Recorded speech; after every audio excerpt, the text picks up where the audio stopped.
waxaan odhanayaa takoor waxa la yidhaaho ama midab sooc ama hayb sooc magac kasta ha loo bixiye tacasub baa asalkooda la yidhaaho adduunyadoo dhanna waxaa ku qurux badan tahay adduunyada soo martay shuquladan ee daristay ee researchka ka samaysay sidoo kale inay iyaga naftooda waxay qoreen akhrino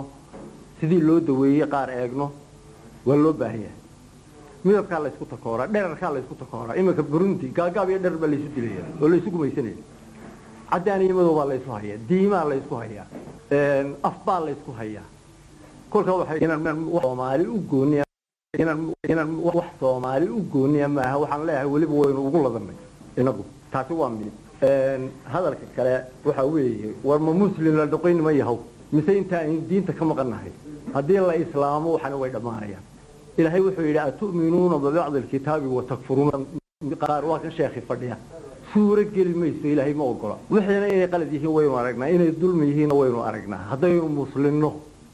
ayuun baynu ka bixi karaynaa tan iyo kale dhibaatooyinka kaleba caqligiina waxaan inay qaldan weyna siinaya dee garaad baynu lena waa arkayna nin soomaaliyeed baa geeraaray kolkaa isagu qadayadan aynu hayni muu hayni teenii caadiga ahayd buu haya laandheeraha wuxuu yidhi maraqayd lama maydho geeraar buu ku daray mid baa yidhi gub baa tahay kolkaas war maraqayd lama maydho go' waa laba qayb badhna waa nadiif oo waa la kaawadiyey badhna waa wasakh suuro gelmaysu wuu isku yaallaa ama wada wasakh buu noqonaya ama wada nadiif buu noqonaya caqligii bini aadamka ku siinaya waar dadkeen mujtamac meel ku wada dhashay oo walaala ah oo wada jooga oo isu ego isku diina qaarna waa wasakh qaarna waa nadiif suuro gelmaysu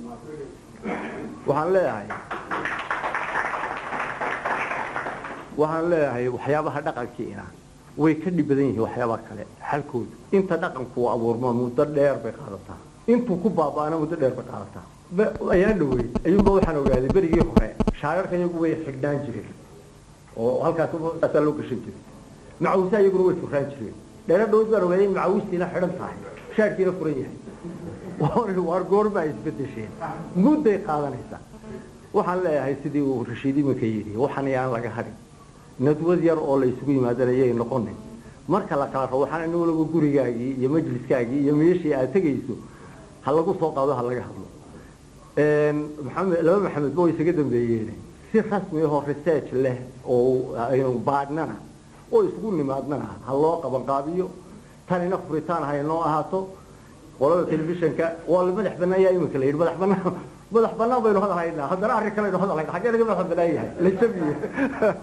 qoladan madaxa bannaanina ha inoo wadaan haddii alla yidhaho iyo inaga daalin wasalaamu calaykum waraxmatullahi wabarakaatu